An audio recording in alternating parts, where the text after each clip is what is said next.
Hello મિત્રો, આપણે ભાભીની રાસલીલાની કહાની છે. આ કહાની પૂરી જોજો, બહુ મજા આવશે. અને આવી મજેદાર કહાનીઓ જોવા માટે આપણી ચેનલને સબસ્ક્રાઇબ કરો. હું તમને હવે કહાની સંભળાવું છું. કેમ છો મિત્રો? કેળું ઠંડા તો નથી થઈ ગયા ને? મિત્રો, તમારા માટે આજ લાવ્યો છું હું મારા મિત્ર અનિલની કથા, જેમાં એણે એની ભાભી જલ્પાની રમત રમી લીધી હતી. સાંભળો જલ્પાની રાસલીલા કથા ખુદ અનિલના શબ્દોમાં. 2 વર્ષ પહેલાંની વાત છે. હું એક લગ્નમાં જામનગર ગયો હતો. મારા મમ્મી પપ્પા અને બહેન બીજા લગ્નમાં રાજકોટ ગયા હતા, અને એટલે હું એકલો જ આવ્યો હતો. મને અહીં લગ્નમાં મારો પિતરાઈ મુકેશ અને એની પત્ની જલ્પા મળ્યા.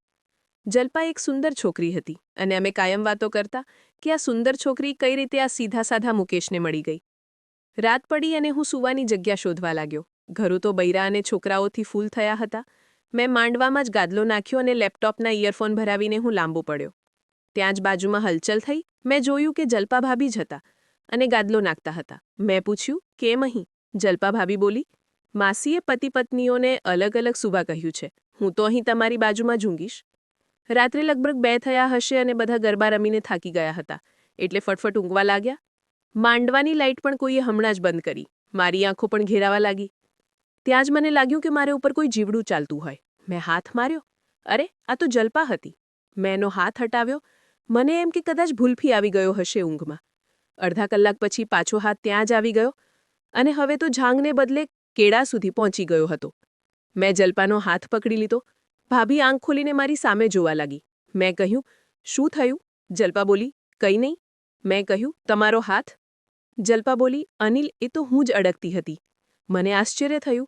એ આગળ બોલી, મને તમારા ભાઈ તૃપ્ત નથી કરી શકતા. એ તો કેળા પણ અડકવા નથી દેતા. કહે છે, બીજાના ગુપ્તંગો ના અડાય. તમે જ કહો અનિલ, મને તો હવે ગુંગળામણ થાય છે. અહીં 2 દિવસ તમારી સાથે મજા લઈ લેવા દો ને મને. મેં કહ્યું, અહીં કોઈ જોઈ જશે? ભાભી બોલી, કાલે પબ્લિક ઓછી હશે, કેમ કે સવારથી જલ્પા ભાભી મને ઇશારા અને નખરા દેખાડી રહી હતી. મારી સવારની ચા અને સાંજનો નાસ્તો પણ એ જ લઈ આવી હતી. આખરે રાત પડી. હું મારી ગઈકાલની જગ્યા પર જ લાંબો થયો અને ભાભી પણ થોડીવાર બાદ આવી ગઈ. બધા સૂઈ ગયા બાદ મને ભાભીએ કાનમાં કહ્યું, તમે આગળ જાઓ, હું આવું છું. હું ઉઠીને આમ તેમ જોઈને સ્ટોરમાં ગયો. અહીં ઘઉંની ગુણો પડેલી હતી અને બાજુમાં એક પ્લાસ્ટિકનું પાથરણ પણ હતું. 4-5 મિનિટ બાદ ભાભી પણ આવી લઈ.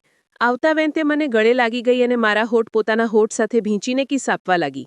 મારો કેળું બહુ જ કડક થઈ ગયો હતો અને મને ટ્રેક પેન્ટમાં પણ વર્તાવા લાગી હતી. ભાભી મસ્ત રીતે મને વળગેલી જ રહી અને બીજા હાથ વડે પોતાના કપડાં લાગી ગઈ.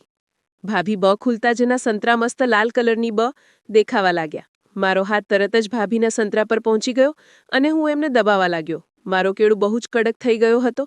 ભાભીએ હવે ધીમે રહીને પોતાના બધા જ કાઢી નાખ્યા, અને આ ભાભી શરીર અંધારામાં પણ જાણે કે જગારા મારવા લાગ્યો. મેં ધીમે રહીને જલ્પા ભાભીની ખાડા પર હાથ ફેરવા માંડ્યો અને ઓ અનિલ, ચાલ ને, હું બહુ ઉત્તેજિત છું, એવું બધું બોલવા લાગી.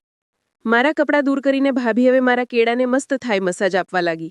કેળું સંપૂર્ણ કળાએ ખીલેલા મોરની જેમ નાચી રહ્યો હતો, અને એને પણ હવે ખાડાના દ્વારમાં એન્ટ્રી લેવાની તાલાવેલી લાગી હતી.